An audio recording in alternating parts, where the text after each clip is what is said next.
Bismillahirrahmanirrahim. Assalamu alaikum, my dear students. This is me, Bilal Ahmad, and you are watching my YouTube channel All Paak Forces.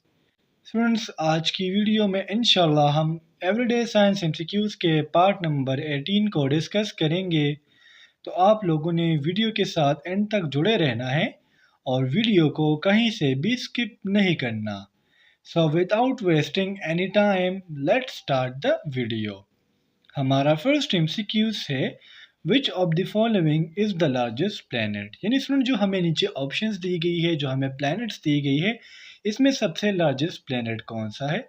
तो student ये MCQs तो हम बार बार solve कर चुके हैं। इसका जो करेक्ट ऑप्शन है वो है जुपिटर, यानी option C is the correct here. Student Jupiter की अगर मैं बात करूं तो इसका जो पोजीशन है वो सन से 5th नंबर पर है, और अगर हम अकॉर्डिंग टू मास बात करें तो ये फर्स्ट नंबर पर आती है।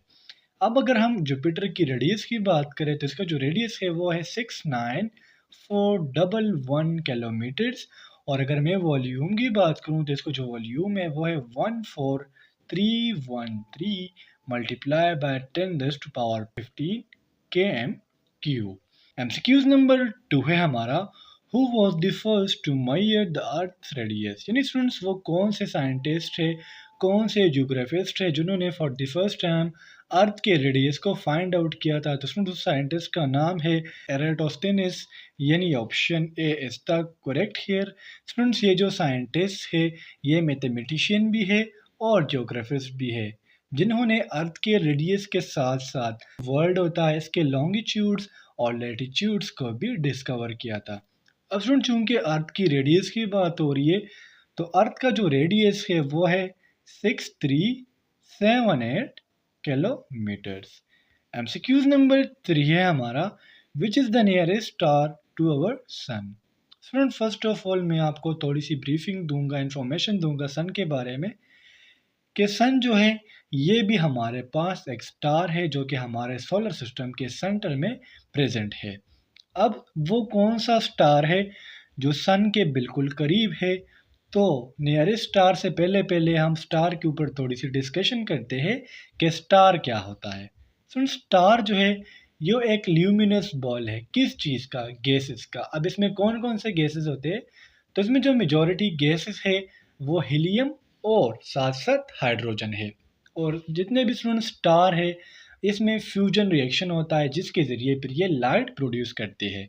अब सन के करीब जो स्टार है वो है प्रोक्सिमा सेंटेवरी, यानी option C is the correct here. सुन, प्रोक्सिमा सेंटेवरी जो है ये स्मॉलेस्ट स्टार है जिसकी अगर मैं सन से डिस्टेंस की बात करूं तो वो है 4.2465 लाइट ईयर्स। ये आपने याद रखना है, और इसको डिस्कवर किया था रॉबर्ट एनिस ने 1915 में।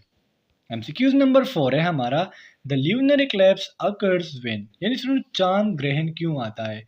ल्यूनर कहते हैं चांद को, जब स्टूडेंट्स चांद अपनी रोशनी खो देता है बिल्कुल रेड बॉल की तरह हो जाता है। तो इसका जो मेन रीजन है वो है, so the correct option is option D, earth is between the sun and the moon. Students earth क्या होता है? ये मून और सन के दरमियान है। अर्थ चूंकि आपको पता है कि रोटेशन करता है, और जब रोटेशन करता है तो इस रोटेशन की वजह से अर्थ का जो शेडो होती है वो मून पर आ जाता है, और जब मून पर अर्थ का शेडो आ जाता है तो उसकी वजह से मून की अपनी रोशनी खो जाती है और वो रेड बॉल में तब्दील हो जाता है। एमसीक्यूज नंबर 5 है हमारा most important effect of the moon on earth that it. यानी स्टूडेंट जो मून का सबसे अच्छा इफेक्ट है, ज़मीन पे इम्पोर्टेंट इफेक्ट है, वो कौन सा है? तो स्टूडेंट्स का जो करेक्ट ऑप्शन है वो है it affects the tides of the ocean, यानी option D is the correct here. अब टाइड्स क्या है? स्टूडेंट जो सी होती है इसमें जो राइजिंग एंड फॉलिंग होता है इसको हम कहते हैं टाइड्स। अब इसमें टाइड्स जो है, मून का क्या रोल है, मून कैसे टाइड्स को प्रोड्यूस करता है?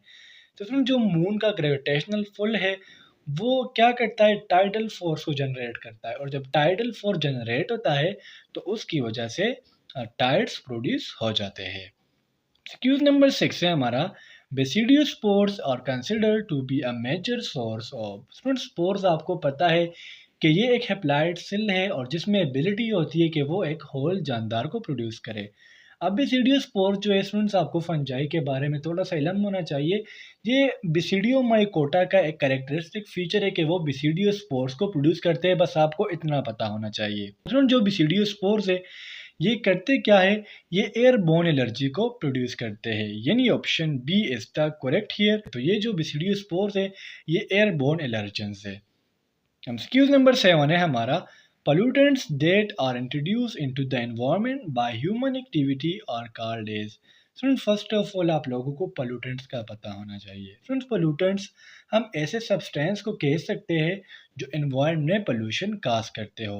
अब वो पोल्यूटेंट्स जो आदमी की वजह से, इंसान की वजह से एनवायरनमेंट में क्या होते हैं, इंट्रोड्यूस होते हैं, पैदा होते हैं, इसको हम कहते हैं क्वालिटेटिव पोल्यूटेंट्स, यानी option A is the correct here.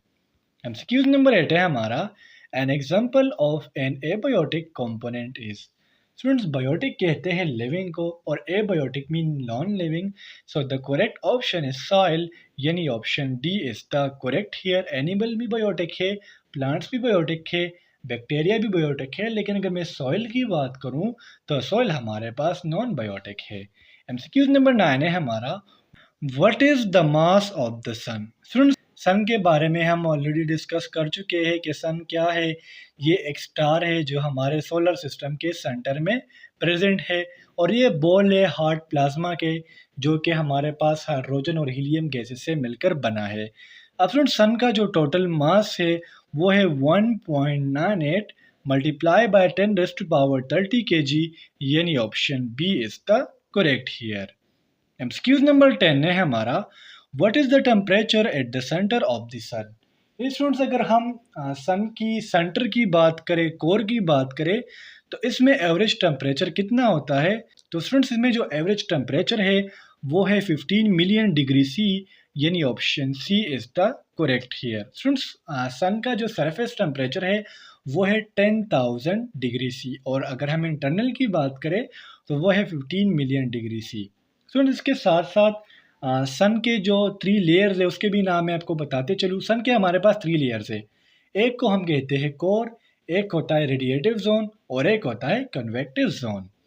MCQs number 11 है हमारा, the top atmosphere of the earth directly reflects back into space nearly what part of the total amount of sun's energy coming to it. यानी students, MCQs को मैं simply अगर आप लोगों को समझाऊं तो इसका मतलब ये है कि जो सन से एनर्जी आती है ज़मीन में, इससे ज़मीन जो है कितना परसेंट रिफ्लेक्ट करता है। तो फ्रेंड्स, का जो करेक्ट ऑप्शन है वो है 30%, यानी option B is the correct here.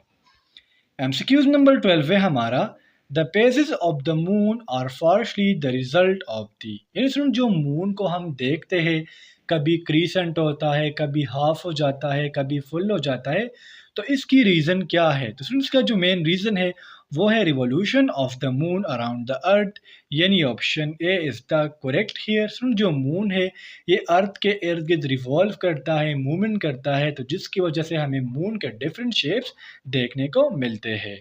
MCQs number 13 है हमारा, black holes refers to. Students, black hole जो है फर्स्ट ऑफ ऑल आप लोगों को इसके बारे में पता होना चाहिए। ब्लैक होल्स जो है इसको हम मॉन्स्टर ऑफ द स्पेस भी कहते हैं। स्टूडेंट्स, कहा जाता है ब्लैक होल्स के बारे में कि ये अगर हमारे सोलर सिस्टम को निगलना चाहे तो इसको 1 सेकंड में निगल सकता है। अब black holes refer to collapsing objects of the high density, यानी option D is the correct here. MCQs नंबर 14 है हमारा, constellations refer to as zodiac are. यानी स्टूडेंट्स, ये एमसीक्यूज एक सिंपल सा एमसीक्यूज है और इसका जो करेक्ट ऑप्शन है वो है imaginary regions that encompass the path of the planets, यानी option C is the correct here. MCQs नंबर 15 है हमारा, which one of the following is not a unit of distance. यानी स्टूडेंट, नीचे हमें कुछ यूनिट्स दी गई है और हमसे पूछा जा रहा है कि इसमें कौन सा यूनिट डिस्टेंस का नहीं है। तो इसका जो करेक्ट ऑप्शन है वो है फुट कैंडल, यानी option C is the correct here. तो स्टूडेंट्स, ये थे आज के हमारे एवरीडे साइंस के एमसीक्यूज।